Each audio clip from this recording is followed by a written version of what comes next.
Welcome to Milers Miles, ladies and gentlemen. So this is another episode of Blaster Chat. This episode is called "Is It Rare?" What makes a blaster rare? Now the whole reason why I thought of this video was because I seen ads on like Macari or Facebook Marketplace, places like that, and they'll put up a blaster. It's the most common blaster in the world. Like let's say a Rapid Strike CS18.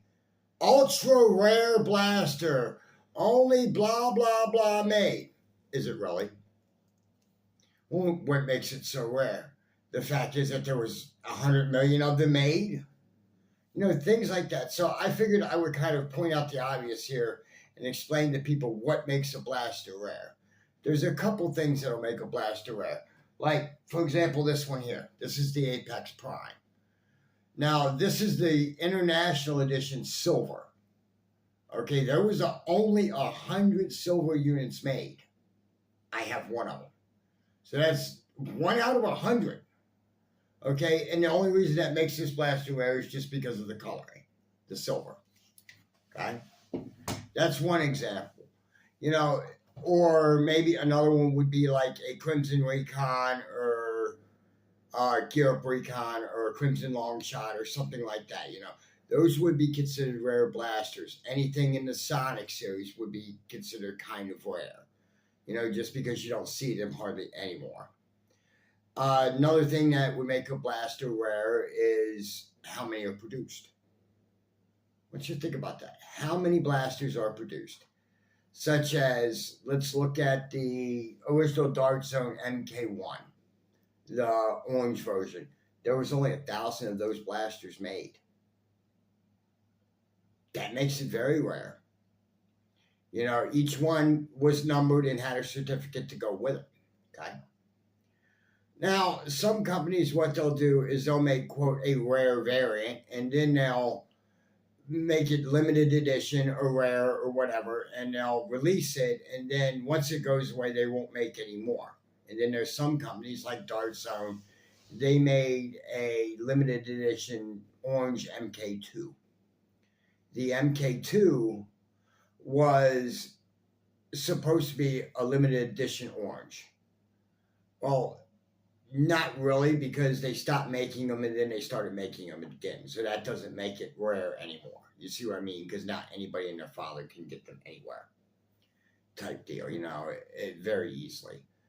That's something that was thought with good intentions, but they just got too greedy and they made too many, in my opinion. I think the most rarest blaster I have is this one here. This is FFW's Rail and SOCOM. The blaster does about 180 to 190 FPS. And there was only a dozen of these blasters made. Yeah, that's right, 12 blasters, that was it. This is serial number 3, actually. The first 2 blasters were claimed in-house. Now, the thing is, that makes it rare is that there was only 12 made. There were no more made.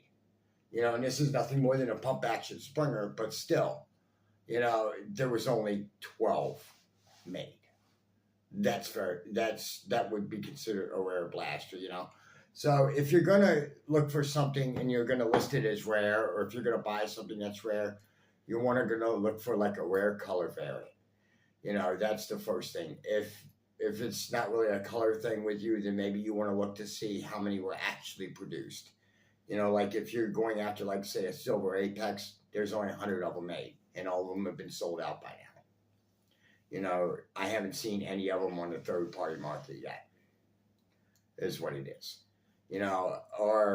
Or something like that. I have seen every so often Dark Zone MK1s go up for like $200 or $300. But those are 1 of 1,000, and every one of them has paperwork to go with them, and they're serial numbered. This is another example, as I said, but you have to know exactly how many were made. Before I made this video, I actually contacted the owner of FFW, who's no longer in business, and he was kind enough to share with me exactly how many were made, and there was only 12 units made. So, again, that's pretty rare. A lot of people, they but they'll sit there and they'll say, you know, in their listings, ultra rare blaster. It's not really, you know, it's just maybe rare to you or something like that. But for some people, it's very common. Another thing would be, you know, in certain parts of the world, blasters like this or the Dart Zone offerings are very rare to come by, very hard to come by, and very expensive to buy. The reason being is Dart Zone is only distributed in the United States. So, like the let's say the Nexuses in Australia, stuff like that, they're costing $180. Does that make them rare? No, it just makes, you know, them kind of rare because of shipping relations and stuff like that.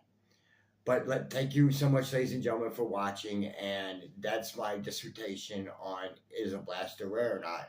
And as I said, thank you so much. And until next time, this is Miller's Mods signing off.